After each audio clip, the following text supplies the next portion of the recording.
Welcome to Baguio! Alright, Baguio!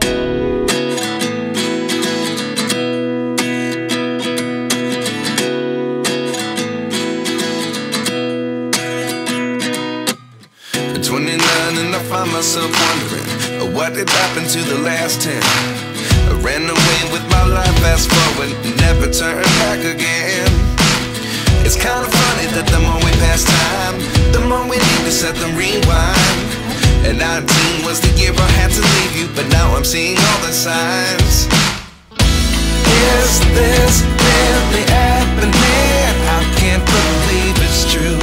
I'm just as surprised as you.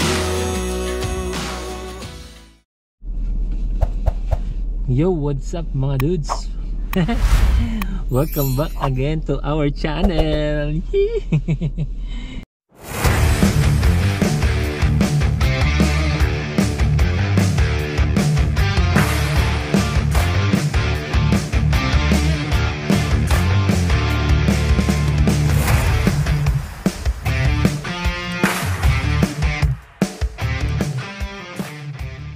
So yun mga dudes, muli tayong nagbabalik. Na-miss nyo ba ako? So pasensya na kayo mga dudes. At ngayon lang tayo uling nagbalik. So yun no, sa haba ng panahon, almost a year na ata na wala tayong upload no. And then yun, so ngayon mga dudes, gusto ko mag vlog ngayon no, kasi may pupuntahan kami no mga dudes. At yun nga, pupunta kami ng Baguio no. So second time ko na makarating ng Baguio no mga dudes. Pero first time lang na sasakyan yung dadalhin natin. So yung first natin na ano na pagpunta sa Baguio ay nakamotor tayo. Ngayon nakasasakyan naman na tayo at kasama natin yung pamilya natin no mga dudes no. So yun. Welcome back again to our channel no mga dudes. So wala pa akong idea kung saan kami dadaan, kung Cannon Road ba o Marcos Highway no. So wala pa akong idea kasi may kasama kami isa pang sasakyan. So bale, dalawang sasakyan yung dala namin. Isang Veloz na Toyota and then isang Vios na Toyota na mga dudes. Ayan. So ito yan si Astig. So yan mga dudes, balikan ko na lang kayo pagka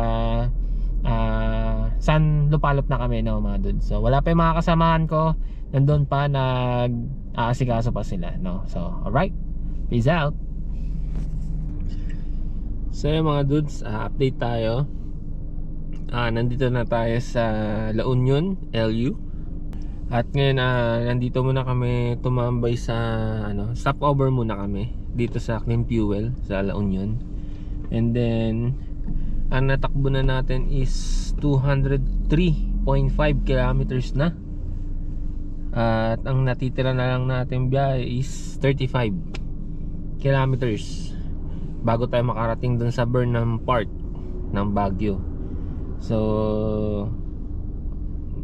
sa loob na lang ng sa 1 oras at 3 minuto no. So yun yung update natin ngayon. Maliwanag na siya. So all goods siya dahil makakadaan kami sa Cannon Road ng maliwanag. So yun nga update natin mga dudes. Cannon Road tayo dadaan, hindi tayo sa Marcos Highway, para madaanan natin yung Lion's Head no mga dudes. So yun na muna update namin sa inyo. At balikan ko na lang kayo pagka nandun na tayo sa Baguio. So sure na yung next video nasa Baguio na tayo no mga dudes no. So yan na lang. Yo mga dudes, so nandito na kami sa packet na kami ng Benguet no mga dudes. Ayan alright, sama natin si Galaysta.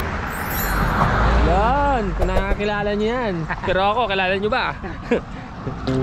Dito tayo, ayan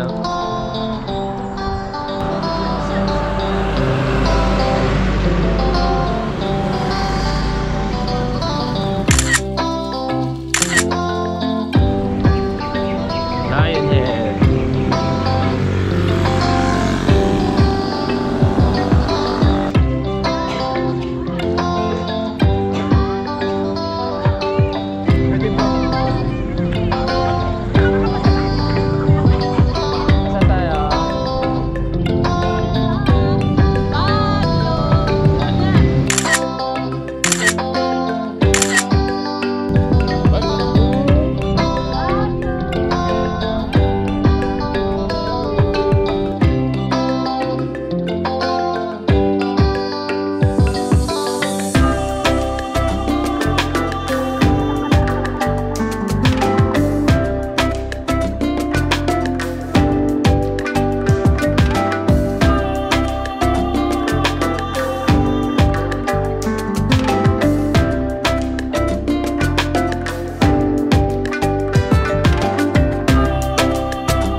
So yun mga dudes, day 2 tayo ngayon. Hindi na nakapag-vlog nung pagdating namin. Medyo pagod na kami at nagpahinga. So ngayon ito, day 2 na, pupunta kami ng La Trinidad, Benguet sa ano ba yun? Strawberry Farm. Yun yung pupuntahan namin ngayon mga dudes.